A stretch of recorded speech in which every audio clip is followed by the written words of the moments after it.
నేను మంచివాడని మీకు తెలుసు కదా ఏసయ్యా. అయ్యా నేను మంచివాడనని ప్రతి ఒక్కరు చెప్పుకుంటారు కదండి ఏసయ్యా. ఏసయ్యా నా స్కూల్లో కానీ నా స్నేహితులు అందరూ నేను మంచివాడని చెప్తారు. ఆ విషయం మీకు తెలుసు కదండి ఏసయ్యా. ఏసయ్యా మరి మా చర్చిలో ఏంటి ఏసయ్యా, నేను పరిచర్య చేసేటప్పుడు అంకుల్ వాళ్ళు ఆంటీ వాళ్ళు కూడా మీకు మంచి వాళ్ళు అని చెప్పుకుంటారు అన్నాను. మీకు తెలుసు కదండి ఏసయ్యా. ఏసయ్యా మరి నేను అప్పటికి రావడం కదండి ఏసయ్యా. మీకు ఏసయ్యా నేను ఒకరున్న సహాయం కోరితే నేను సహాయం చేస్తాను ఏసయ్యా. నేను మంచివాడనని మీకు తెలుసు కదా ఏసయ్యా. ఏసయ్యా మరి వంట అయితే మిస్సే నన్ను ఎప్పుడు కొడుతూ ఉంటాను ఏసయ్యా. కానీ నేను ఆ బిడ్డను ఒక మాట కూడా అన్నాను కదండి ఏసయ్యా, నేను మంచివాడు కదండి ఏసయ్యా. ఏసయ్యా నాకు స్నేహితులకు నాకన్నా ఎక్కువ మార్పు వస్తలేను ఉంటే అసలు కదండి ఏసయ్యా. మీకు తెలుసు కదండి ఏసయ్యా. ఏసయ్యా మరి నేనైతే ఏసయ్యా ఇంతవరకు ఏమని కొట్టను, ఏం చేయను ఏసయ్యా. నేను ఇంత మంచివాడు మీకు తెలుసు కదండి ఏసయ్యా. ఏసయ్యా నాకు స్కూల్లో నాకు మంచి సహాయం చేయండి ఏసయ్యా. నాకు మంచి మార్క్స్ వచ్చేలాగా సహాయం చేయండి ఏసయ్యా.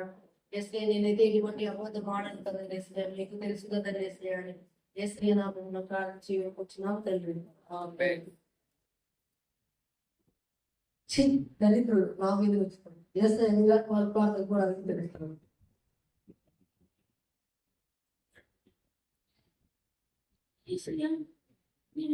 నేను మీ మందిరాన్ని నేను చూసేందుకు కూడా అనుకుని కాదయ్యా. నేను నీ మందిరం నేను కన్నెత్తి చూడడానికి కూడా నేను భయమయ్యా. నేను ఒక పాపినయ్యా. నన్ను నీ పరిశుద్ధ రక్తంతో కడిగి నన్ను నీ బిడ్డగా చేసుకోమని అడిగి పెట్టుకున్నాను తండ్రి. నేను ఈ ప్రార్థన విన్నాడు బిడ్డ. నువ్వు నీతిమంతులుగా చేయబడ్డావు, సమాధానంగా ఇంటికి వెళ్ళచ్చు.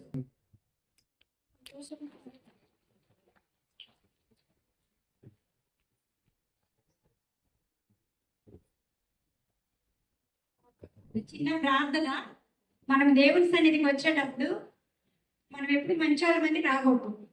మనం చాలా దేవుని దృష్టిలో చాలా బలహీనమని ఒప్పుకుంటూ వస్తేనే ప్రభు నీతిమంతుడిగా తీరుస్తాడని భావము. దేవాలయానికి అనేక మంది వస్తూ ఉంటారు.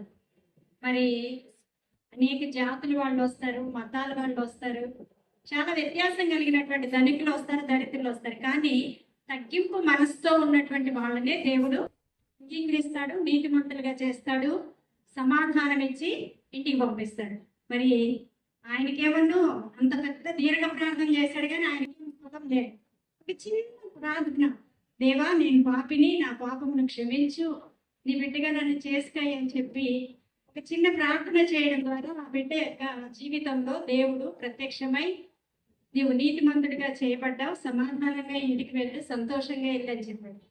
అలాంటి పరిస్థితి ఈ సంవత్సరంలో 2025 సంవత్సరంలో ప్రభు సన్నిధికి వచ్చేటప్పుడు మనం అలాంటి అనుభవంతో రావాలని ప్రేమతో అందరికీ ఈ స్కిట్ ద్వారా తెలియజేస్తాము.